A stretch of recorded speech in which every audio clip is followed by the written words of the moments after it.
Welcome to Unity of Tacoma. We are an online community with a physical presence right here in Tacoma, Washington. Whether you're joining us online or right here at our 74th Street storefront, I'm so glad you're here today.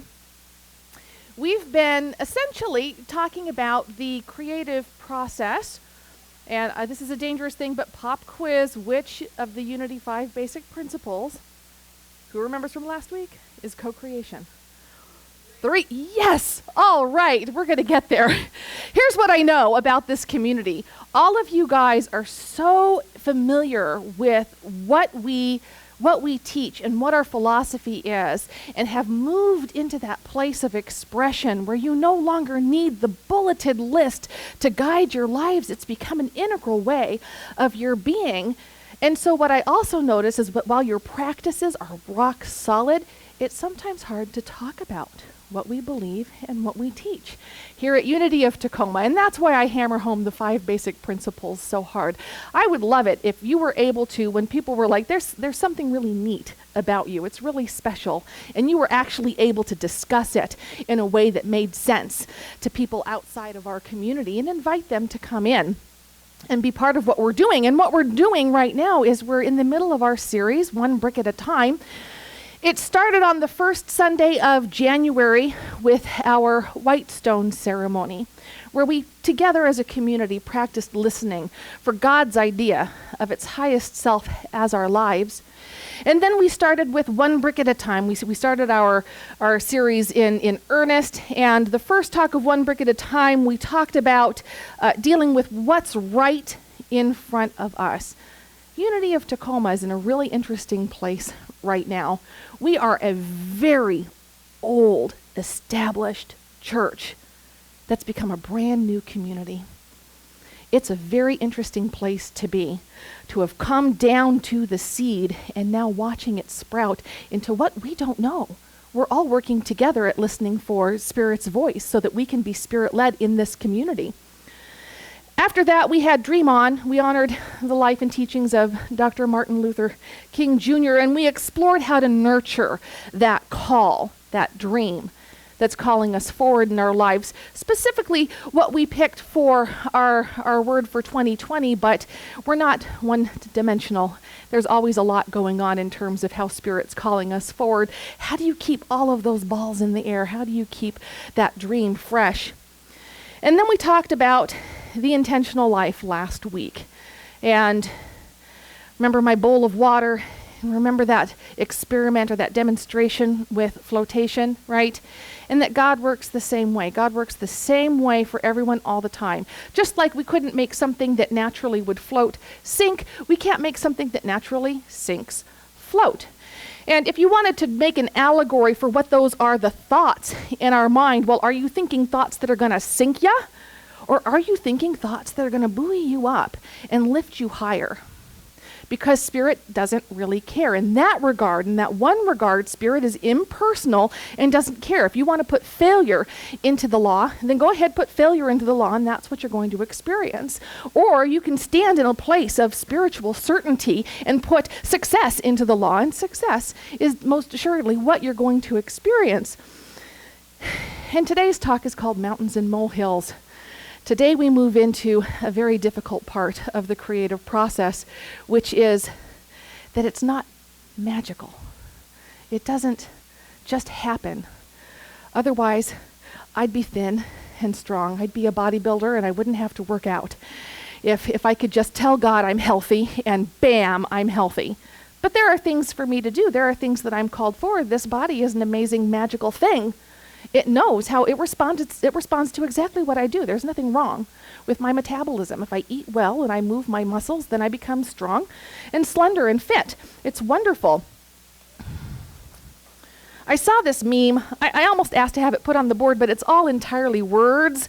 So I'm just going to read it to you, and these guys are going to immediately know what I'm talking about because they just did this.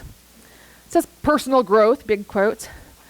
So the term personal growth is misleading, because it sounds like it's going to be fun. But if we called it, quote, deliberately making yourself so uncomfortable it feels like you're dying, nobody would do it, and we'd all be hosed. I had a couple of musicians turn down doing that number. And what they said was, as an artist, I'm not comfortable stepping into something that big, knowing that it's not going to be perfect and not demonstrate the best of myself as a professional artist. I sent it to the Zebas, and they're like, okay, we're working on it. That's stretching yourself. That's saying yes to something big and realizing, okay, there's going to be some stumbles along the way, and that's okay. I mean, were they not amazing? I thought they were amazing. Absolutely. Thank you guys so much. One brick at a time. You just one step, like she was singing earlier in this service, just take one step forward and know, as the Irish saying is, that the road will rise up to meet you. Has anybody here ever had to wash a truly dirty window? I mean, filthy window. Okay, all right. So I got a couple of you. All right, I got a couple of you right away. You're going to resonate with this. So in order to wash a very dirty window, you cannot get your paper towel and your Windex. No, that's not what's going to happen. You have to pull out the bucket of suds and the big sponge, and you got to get it all wet, and it looks worse than it did when you started. And you get that thing as clean as you possibly can, and then when it looks clean and there's no longer a whole lot of dirt coming out, then you get the toothbrush, right? And then suddenly you discover how dirty the track is, and the nooks and the crannies, and you get all of these things clean. And then you have this big, beautiful window to look out at, and all of this amazing warm light streaming through it, and it's fantastic. But I'm here to tell you, if you don't occasionally get out the Windex and the paper towel, your window's going to go back to being a little bit schmutzy. But as long as you're attentive to it, it will never be that big project again. And that's a lot like spiritual practice. When you're stepping into something really big, something new, a territory that you've never ventured into before, it sometimes gets really, really messy. The good news is, when you work with your practice and you kind of figure out what works for you and how the universe is responding, it gets a lot easier. Just like I said with the floating and the sinking, all of you guys were able to predict what would float and what would sink because you've been practicing the law of flotation since you were toddlers in a tub. So it really didn't take much for you to understand what's going to float and what's going to sink. Even the one I was iffy on, I'm like, I don't know if this is going to float or if this is going to sink. I think it was Bill nailed it. And that sucker sank. And it was neat to see that you can just predict that. And the same is true of spiritual practice. I've been doing this long enough that, especially for myself, but sometimes for other people, when I name it and claim it, I know exactly what's going to happen next. It's not a mystery. When I decided to step into this journey of health, it took years of spiritual practice.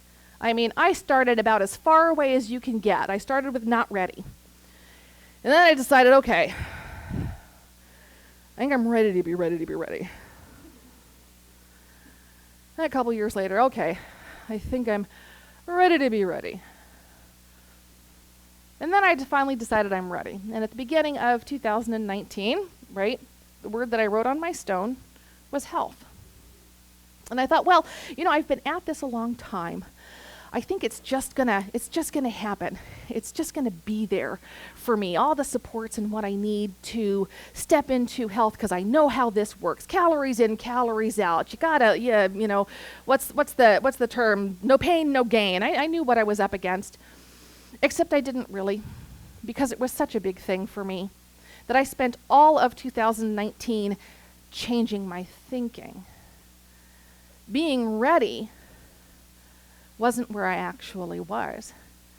It kind of threw me. And it reminded me of my early spiritual walk. I didn't know what would sink and what would float. I was just believing my teachers, and I was practicing with small things that, maybe it was God, maybe it was me. And what I was reminded of was when I finally got brave. and I finally asked for something that I knew I had no actual control over.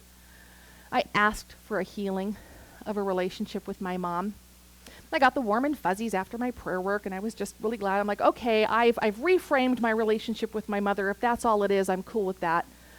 But Spirit had more in mind. And without me reaching out to her, she reached out to me, and we began to mend our relationship. I think it was Meister Eckhart. I'm always going to get this wrong. Either Teilhard de Chardin, am I saying that name correctly? Who wrote, this is the first time I really understood this principle, that the water has the quality of its source. Because I never really understood how me changing my consciousness could affect something out here. And it's not just about, you teach people how to treat you. This is true, right? But you're doing that. You're setting healthy boundaries. And Spirit can certainly support you in that. But that's very different from someone who's been avoiding you for 6 months, calling you out of the blue and saying, we need to talk. I had nothing to do with that.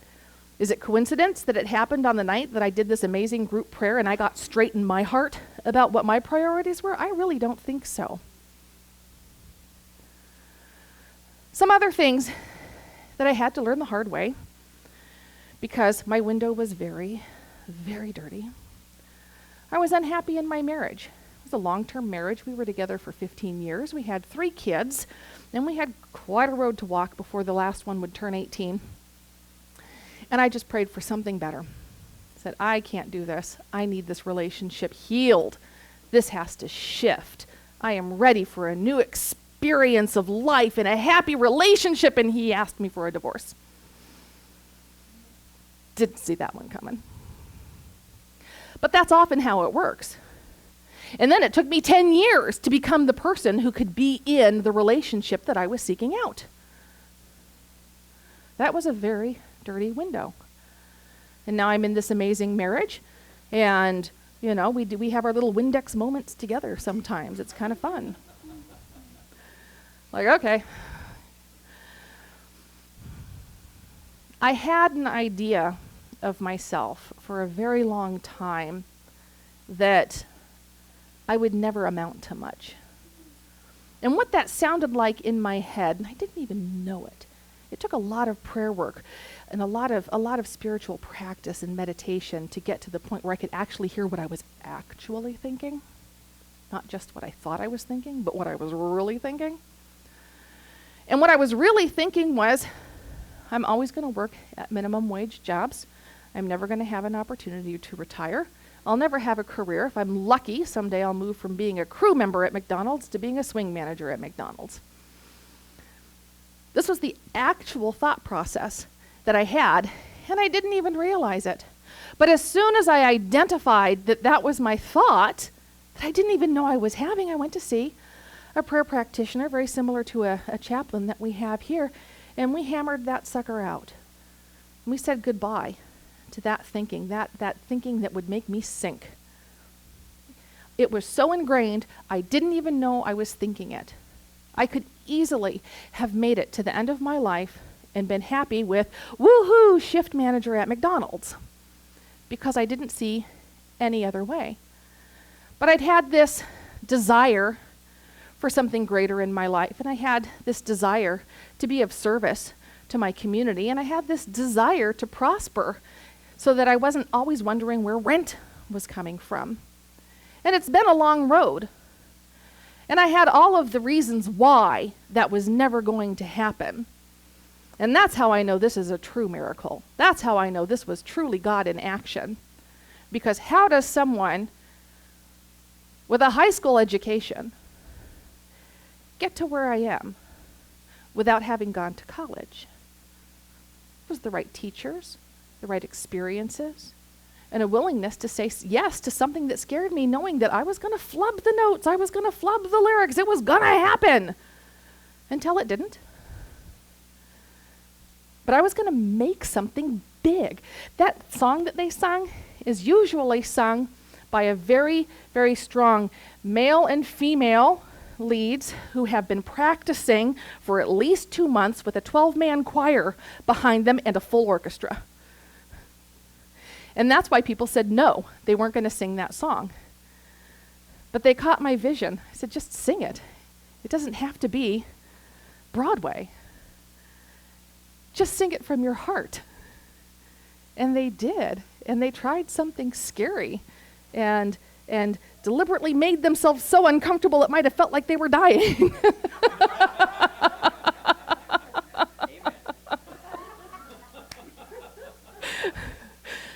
But they did it.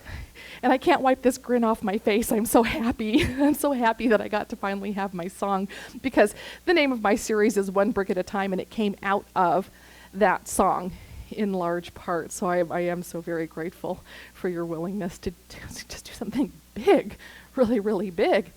And each of us on White Stone Day, we got very quiet and we listened for what's the biggest thing that God is calling to express through us as our lives. How is God desiring to express as me, right here, right now? Not how am I going to do it? We already talked about that. The how is not your responsibility. The what is your responsibility. How I got here is an absolute freaking miracle. What I knew was I wanted to be in service to spiritual communities, spiritually minded people. What I knew was that I desired a career. And when my time here as interim is done and I go back to nurturing my career, I go back to a company that does not care what my education level is. What they care is that I keep up with the industry, that I do my job well. How I got into that job was an old boss that I had worked for. She quit. She's like, I don't want to do litigation anymore. She bounced, and suddenly I was at loose ends. And I tried this law firm, and I tried that law firm. And after about a year and a half, I was like, I don't want to do this. I wanted to really work for Amy. I missed her, so I called her, and we had drinks.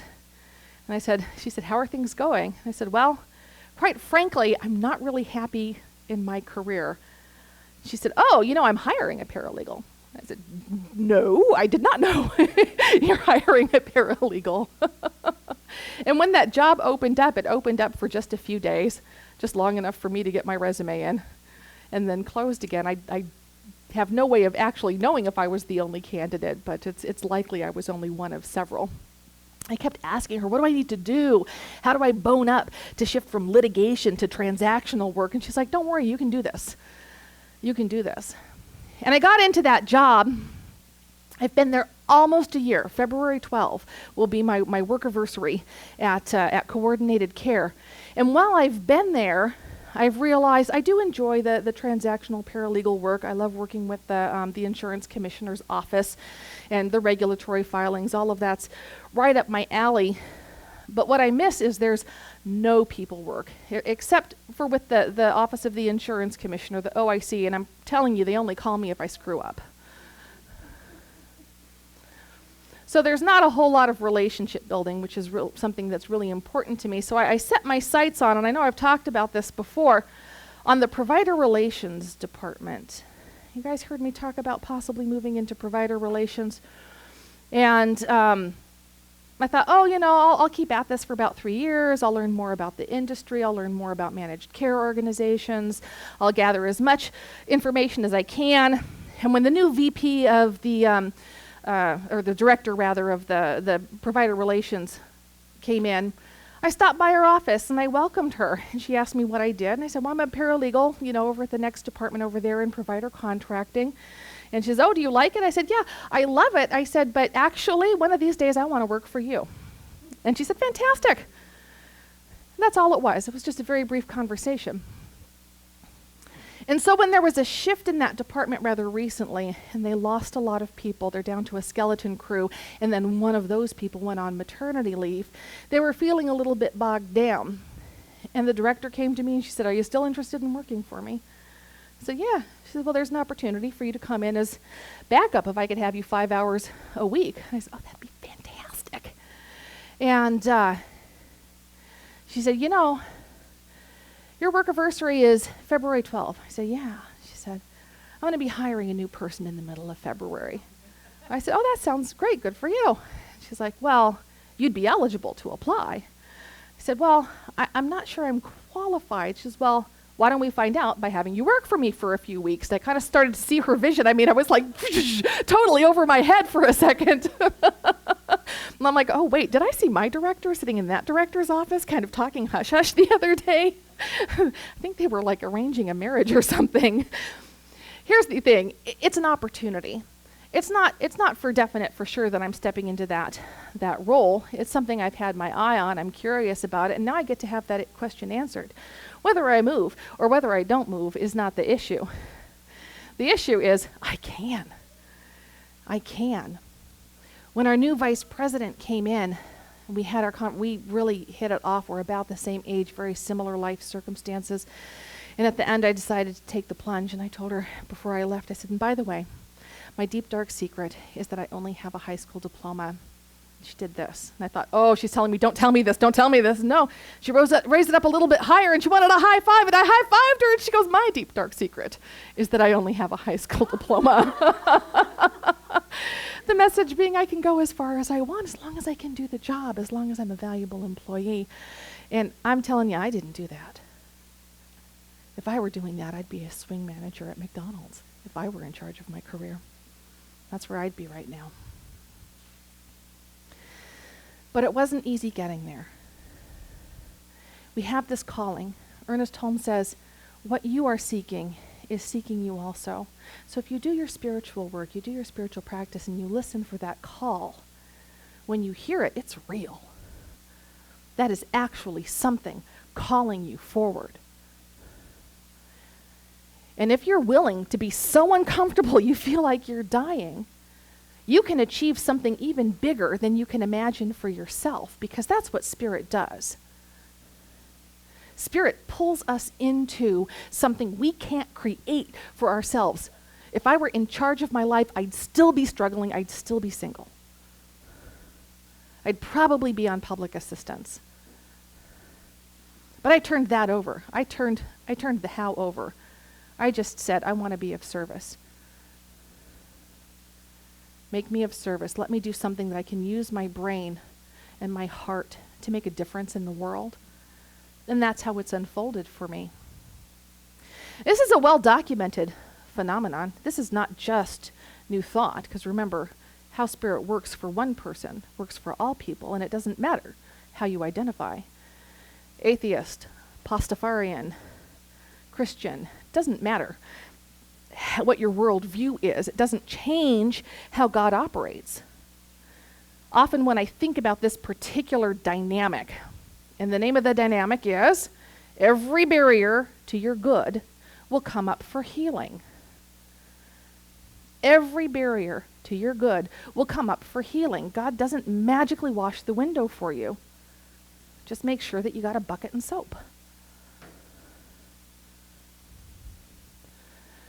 When I was in the Christian church, because both of my parents were preachers' kids, and the grandparents were preachers in the Pentecostal tradition, they would have said, now Raylene, when you do something that is good, when you are working for Jesus, and you follow the path of Jesus, and you keep your eyes on Jesus, and you obey Jesus, Satan will get in your way. It will happen every time. Satan will try and pull you back and prevent you from being a good Christian woman.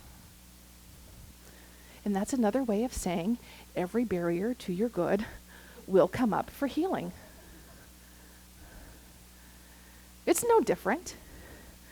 God doesn't treat Christians differently than God treats lunatics, right?